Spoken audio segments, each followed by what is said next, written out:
How's it going, everyone? Today we continue our Mortal Kombat marathon with Mortal Kombat Annihilation. Now, this movie is just bad. I really don't have much more to say about it. It honestly should just be forgotten. It has a bad story, bad acting. You're alive. Too bad you will die. Bad effects.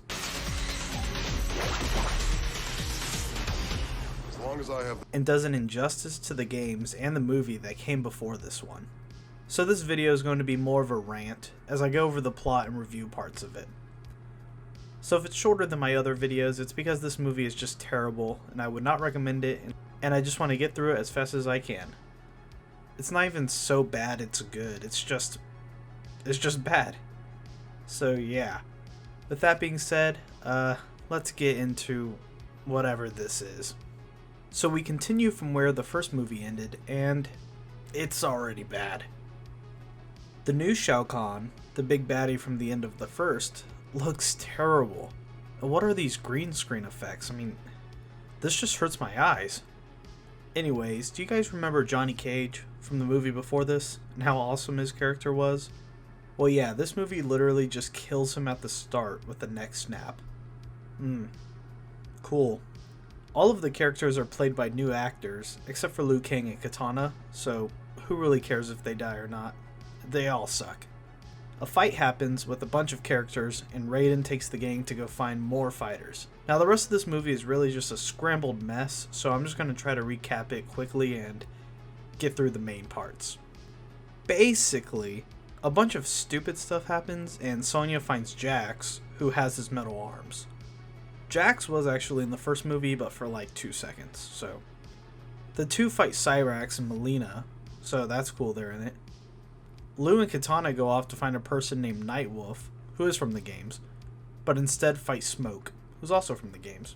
Sub-Zero comes to help them, but this isn't Sub-Zero from the first movie, who did actually die, but Sub-Zero's brother, which you can tell because he has a scar on his eye. This is actually from the game, so at least they got that right. And that's one thing I will give this movie credit. All the characters, you can tell who they are. Scorpion shows up and just takes Kitana. Another damsel in distress. Raiden goes to talk to the Elder Gods for help, but they're just assholes and don't really give him any good advice. Liu finds Nightwolf and has to do 3, and I'll repeat 3 tests.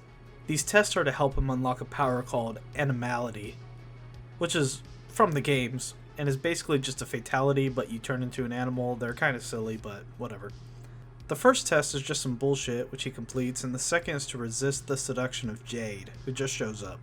He does this, and then the movie seriously never tells you the third test. They just skip over it. They must have cut it out or something. It's dumb. All of our heroes somehow regroup and go to the Elder Gods temple to meet up with Raiden. Raiden turned himself mortal so that he can actually fight with his friends to save Earthrealm. They all go back to save Kitana, and Liu kills Baraka and Shiva.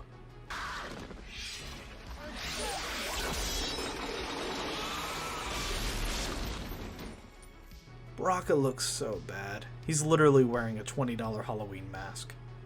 Jade turns out to be a traitor, of course, and dies.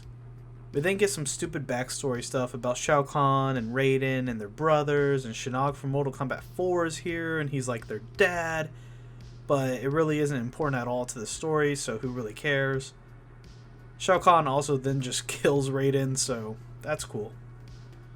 Sonya, Jax, and Kitana fight the remaining bad guys, which include Sindel, Motoro, and Ermac. I didn't mention this earlier, but Sindel is Kitana's mom, and she's basically being controlled by Shao Kahn, so there's that. Liu Kang fights Shao Kahn, and they use animalities, and it just looks so bad. Even for 1997, this is bad.